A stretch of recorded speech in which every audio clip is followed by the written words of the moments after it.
Hello guys, welcome to the learning lounge. આજે આપણે ગ્રામરનો એક નવો ટૉપિક કરવા જઈ રહ્યા છીએ.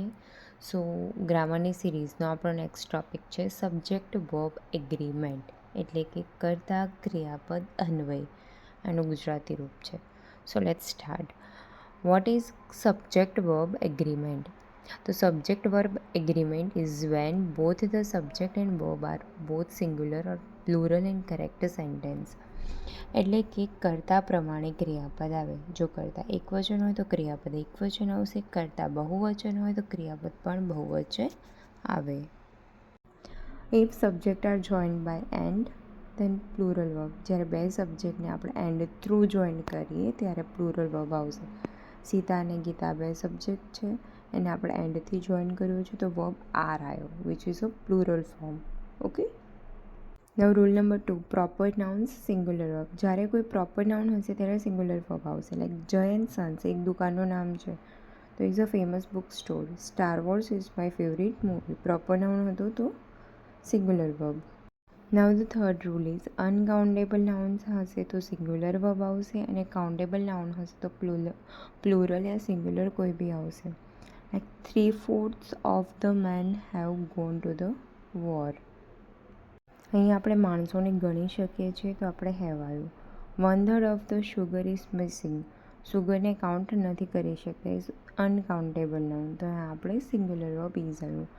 હવે અહીંયા મેં થોડાક વર્ડ્સ લખેલા છે કે જે ઓલવેઝ અનકાઉન્ટેબલ નાઉન્સ હશે તો એની સાથે પ્લુરલ વર્બ જ આવશે. Like sugar, milk, news, headquarter, species, information, ethics, advice et cetera. અને થોડા કાઉન્ટેબલ નાઉન લખેલા છે કે જે ઓલવેઝ પ્લુરલ હશે, કે ભલે તમને લાગતા હોય એ સિંગ્યુલર બટ હશે પ્લુરલ. અર્નિંગ્સ, ગુડ્સ, ઓટ્સ આ બધા એવા છે કે જેને આપણે ગણી શકીએ છીએ એન્ડ એમની જોડે ઓલવેઝ પ્લુરલ વર્બ આવશે. Then next is if two or more nouns adjectives joined by and but use for only one person or a thing then singular verb. મતલબ કે બે નાઉન અથવા તો બે એડજેક્ટિવ્સ યા બે કરતાં વધારે નાઉન અને એડજેક્ટિવ એન્ડથી જોઈન થયા છે પણ કોઈ એક જ માણસ કે વસ્તુ માટે વપરાય ત્યારે સિંગ્યુલર વર્બ આવશે. Like slow and steady wins the race, wins singular. My friend, teacher and cook, એટલે એક જ માણસની વાત થઈ છે કે મારા ફ્રેન્ડ છે, ટીચર છે ને કુક છે જે આવ્યો. હવે નોટ છે કે if uncountable noun join by and then verb will be plural. Uncountable noun છે હેપીનેસ, એંગર, જે ફિલિંગ્સવાળો હોય એ જ્યારે જોઈન થશે ત્યારે વર્બ પ્લુરલ આવશે, come. Okay. Now next is if two subject are joined by as well as with, along with, together with, and not, in addition to, but, besides, except, rather than, accompanied by, like, unlike, no less than, nothing but આ બધા words હોય તો verb always first subject પ્રમાણે આવશે. Like Deep as well as his parents is coming. અહીંયા પહેલો subject દીપ છે, બીજો સબ્જેક્ટ ઇઝ પેરેન્ટ્સ છે. પેરેન્ટ્સ બહુવચનમાં છે છતાં બાજુમાં ઇઝ આવ્યું બિકોઝ કે જ્યારે ઉપર લખેલા બધા શબ્દ હશે ત્યારે વર્બ ફર્સ્ટ સબ્જેક્ટ પ્રમાણે હશે તો અહીંયા દીપ પ્રમાણે વર્બ આવશે. ત્યારબાદ છે me along with my friends was kidnapped. Friends બહુવચન છે બટ આપણે વોઝ લખ્યું, વાય બિકોઝ કે વર્બ ફર્સ્ટ સબ્જેક્ટ પ્રમાણે હશે, મી પ્રમાણે આવ્યું verb. Okay. Next rule is if article is used for first subject means it's about only one person or a thing, so we can use singular verbs. જ્યારે આખા વાક્યમાં article કોઈ first subject માટે use થયો હોય તો આપણે એવું વિચારવાનું કે આ કોઈ એક જ વસ્તુ કે વ્યક્તિની વાત થાય. Like a jeans and top is for her. Ramji was a great teacher and orator. અહીંયા વોઝ કેમ આવ્યું કેમ કે એ રોય એક જ આગળ છે. જો a great teacher and orator હોત ને તો અહીંયા વર થઈ જાત. ઓકે. એ નોટ કરીને લખ્યું છે કે but article is used for all subject then plural verb will be used. The actor and the director have came. એટલે કે અહીંયા એક્ટર અને ડાયરેક્ટર બંને અલગ અલગ માણસ છે. જ્યારે આર્ટિકલ કોઈ ફર્સ્ટ સબ્જેક્ટ આગળ હોય તો એક જ વ્યક્તિની વાત થાય અને બધા સબ્જેક્ટ આગળ હોય તો અલગ અલગ વ્યક્તિની વાત થતી હોય. નો નેક્સ્ટ રૂલ કે neither nor, either or, not only but also, nor, or, none, but, if આ બધા વર્ડ્સ યુઝ થાય તો verb will be follow the nearest subject. આગળ આપણે જોયું હતું કે જે વર્ડ્સ હતા એમાં ફર્સ્ટ સબ્જેક્ટને ફોલો કરવાનું હતું, બટ આ બધા વર્ડ્સ હોય તો આપણે નિયરેસ્ટ સબ્જેક્ટને ફોલો કરવાનું રહેશે. નાઇધર સીતા નોર ગીતા હેડ કમ, તો અહીંયા ગીતા છે એ નિયરેસ્ટ સબ્જેક્ટ છે, તો એની બાજુનું ગીતા એક વચન છે તો has. Either Raju or his friends, તો હિઝ ફ્રેન્ડ્સ બહુવચન છે તો have. Has Radha or her friends, friends બહુવચન છે તો કમ, બાકી કમ્સ આવે. Now next, neither of, none of, one of, આ બધા વર્ડ્સ હોય તો સિંગ્યુલર વર્બ થશે. 1 of 5 students is at fault.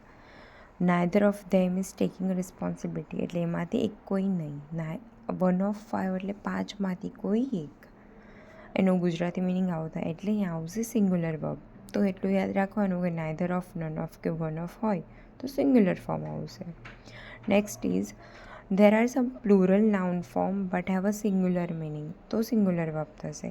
Like કોઈ બી ડિસીઝના નામ છે, ગેમ્સના, કન્ટ્રીના, બુક, સબ્જેક્ટ્સ, આ બધા પ્લુરલ ફોર્મમાં છે બટ તેમના જોડે વર્બ સિંગ્યુલર આવશે કેમ કે એનો મિનિંગ સિંગ્યુલર થાય છે.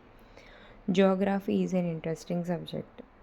ફિઝિક્સ પાછળ એસ આવ્યો. મેથેમેટિક્સ, તો ધ અરેબિયન નાઇટ્સ બુકનું નામ છે બટ સિંગ્યુલર છે, સો is. Now verb should be according two main subject. The quality of બનાનાઝ is good, અહીંયા મેઇન સબ્જેક્ટ શું છે, બનાનાની ક્વોલિટી કેવી છે, તો સારી છે, તો ક્વોલિટી માટે વર્બ યુઝ થયો. He and his parents is fine, તે અને તેના વાલી મજામાં છે, તો અહીંયા હી મેઇન સબ્જેક્ટ છે તો એના અકોર્ડિંગ યુઝ થશે. Okay, so he singular form હતું એટલે સિંગ્યુલર આવ્યું is. Now singular verbs with collective nouns, collective nouns જોડે સિંગ્યુલર વર્બ થશે. જો એક્ઝામ્પલ જુઓ, the herd of cow is grazing, herd of cows is grazing. But જ્યારે collective નાઉનને divide કરવામાં આવે યા તો એના ઈચ મેમ્બરની વાત કરવામાં આવે ત્યારે એને પ્લુરલમાં યુઝ કરવાનું. Like the audience have taken there seats, તો અહીંયા ઓડિયન્સમાં ગ્રુપ ઓફ પીપલની વાત થઈ છે. આવું જ આપણે એક્ઝામ્પલ જ્યુરીવાળું જોયું તો નાઉનનો ટોપિક પૂરો કર્યો ને એમાં, જો કોઈને યાદ હોય તો. Now next is plural and cardinal numbers then plural verb. જો પ્લુરલ અને કાર્ડિનલ નંબર્સ હોય તો પ્લુરલ વર્બ આવશે. Like 100 boys are in my class, તો 100 બોયઝ એ પ્લુરલ થયું અને 100 નંબર્સ, સો આર આવ્યું. Now plural noun with certain amount, certain distance, then singular verb. Means કે નાઉન પ્લુરલ છે બટ એ કોઈ ચોક્કસ અમાઉન્ટ કે ચોક્કસ ડિસ્ટન્સની વાત કરતો હોય તો સિંગ્યુલર વર્બ આવશે. Like 100 rupees is in my pocket, તો એ ચોક્કસ વસ્તુની વાત થઈ છે. ચોક્કસ વસ્તુ એટલે 100 rupees. After that but if cardinals are distributed then plural verb.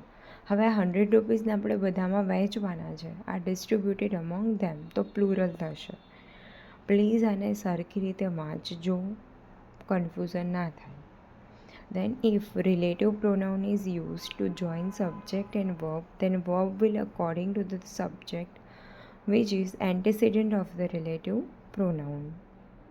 એટલે કે જ્યારે રિલેટિવ પ્રોનાઉનનો યુઝ થયો હોય કોઈ સબ્જેક્ટ અને વર્બને જોઈન કરવા માટે, તો verb will be according to the subject, તો વર્બ એ સબ્જેક્ટની અકોર્ડિંગ હશે કે જે રિલેટિવ પ્રોનાઉનની પછી હશે. તો જુઓ example, I am not one of those who will trust everyone whom they meet. તો અહીંયા હુ રિલેટિવ પ્રોનાઉન છે, એના પછીનો સબ્જેક્ટ છે વિલ ટ્રસ્ટ એવરી વન, એવરીવનના લીધે આપણે યુઝ કર્યું ધે મીટ. ઓકે, તો અહીંયા પ્લુરલમાં થયું. અન્ડરસ્ટુડ? જો કન્ફ્યુઝન હોય તો પૂછી લેજો એકવાર. Now rule, next rule, each, everyone, someone, somebody, nobody, none, one, many, any, આ બધા હોય તો સિંગ્યુલર વર્બ જ આવશે. Like each student has came, many a student has not done his work. હવે મેની અ હોય ને તો હેઝ આવશે, બટ જસ્ટ મેની હોય ને તો હેવ આવશે. મેની અ સિંગ્યુલર ફોર્મ માટે હોય, ખાલી મેની હશે તો એ પ્લુરલ ફોર્મ માટે હશે. આ બધા જ ડિફરન્સ યાદ રાખજો. એક કે બે વાર વિડીયો જોશો એટલે તમને યાદ રહી જશે.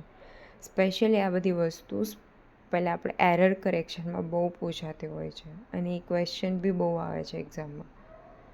સો next is each of, every of, one of, આ બધા હોય તો singular verb. One of the girls has done her work, એટલે ઘણી બધી ગર્લ્સમાંથી કોઈ એક જ કર્યું હોય. If plural noun and pronoun but after it have each then plural verb will be used. આગળ પ્રોનાઉન્સ ગમે હોય પણ પાછળ ઈટ હોય તો વર્બ પ્લુરલ આવશે. We each have a duty towards a city, આગળ પ્રોનાઉન પ્લુરલ તો વર્બ પ્લુરલ. પછી વચ્ચે ઈચ આવ્યું હોય કે કાંઈ બી આવ્યું હોય. અન્ડરસ્ટુડ? જો ઓફવાળું આવે each of, every of, one of તો singular verb, but pronoun plural છે પછી ઈચ આવે છે તો પ્લુરલ વર્બ આવશે. Okay, done. સો નેક્સ્ટ પર જઈએ તો નેક્સ્ટ છે કે ઇફ સેન્ટેન્સમાં વન, વન્સ, વન સેલ્ફ, એટલે વનવાળું કાંઈ પણ હોય ને તો singular verb. One should keep one's promise, should કે સોરી કીપ.